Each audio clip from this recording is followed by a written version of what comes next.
If you're anything like me, you may have to take multiple takes for a vocal or guitar line, depending on what you're working on.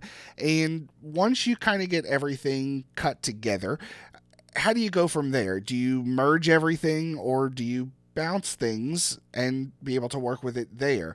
Let's break that down on what each one of them actually do to help you give a better judgment going forward on what you want to use in your workflow. Let's hop into Studio One. So inside Studio One, we have a guitar part that is here. You can see we have a couple different sections here, different takes from the performance itself.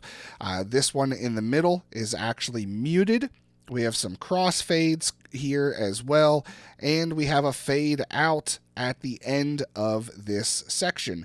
Now, what we want to look at is the two separate options, bouncing versus merging. So let's actually, it's highlighted here, we're going to bounce this out. So we can either hit Command B once everything is selected there. And here we can see it bounces everything out into one complete audio file. You can go into edit and manipulate as you need at that point. Or we can keep everything highlighted and we can hit G, which will then merge everything. And you can see they look specifically different, especially with the waveforms. They're colored the way that they were colored in the separate audio files that were spliced together. Now, let's dive into which one may be better or worse for your workflow. So if we go back in here and we, like I said, this part is muted, this has a fade out. If we bounce this, we have to keep in mind that bouncing it is a destructive process. So everything that was applied before we made it all one file, the muted section in the middle, the fade out at the end, it is now locked in place. So you can go in, we can still manipulate doing some gain. Essentially, we could create another fade on top of the previous fade that was there. You can still cut things up, move them around, but making it one file like this is great, especially if you're copying and pasting things, moving it around in the song. But again, it is destructive. So if you save your session and go back into it later, you can't undo the bounce. While you're still working on everything, you can undo and it goes back to what you had. But once you close the session and reopen it, you are locked in. Now, let's look at the difference then from what merging does compared to bouncing. So if we merge again, we can see it's still one waveform, everything, one file, it's all there. We can take that, copy and paste it, we can move it around, we can still edit it, do whatever we need to with it. But it gives us a couple extra options that you don't get when it comes to bouncing. We can take this now and we can double click. And when we double click, we see now down here in our edit window, it brings up all of those individual tracks that were spliced together. So here, even though it's treating it as one file, one section of complete audio, we still have access to the individual sections here where we can come in. If we wanted to change that fade, we can change that fade still, which you'll still see it reflected up in the arranger window. You can see the waveform still moving.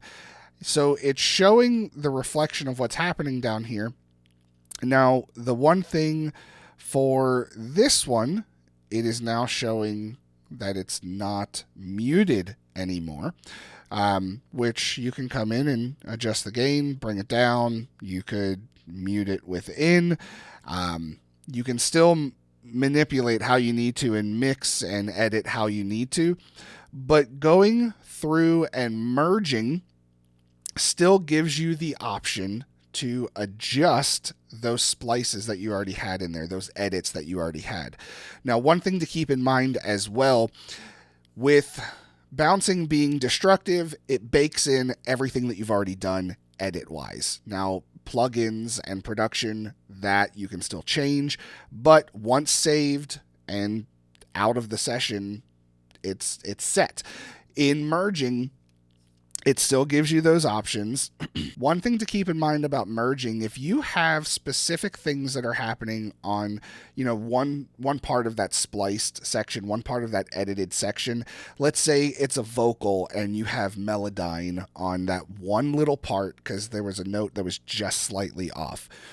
Merging, Melodyne is still going to be taking your resources from the computer and it's running through memory still. It's going to keep running. Now, if you bounce everything, again, it locks it in. So it takes that Melodyne information that you've created for that fix in the vocal, and it's going to bake it into the track then, making everything freed up on your computer processing, so that way you don't have to worry about Melodyne continuing to work in the background the entire time just for that little piece of audio. So there's going to be times where, of course, you want to bounce things out and commit to what you've recorded, what you've edited, because I've preached this a lot. We want to commit to those things because it's going to force us to perform the parts well and make sure that everything is up to the standards that it needs to be for yourself and for others that you may be working with or the audience that you want to listen to your tunes.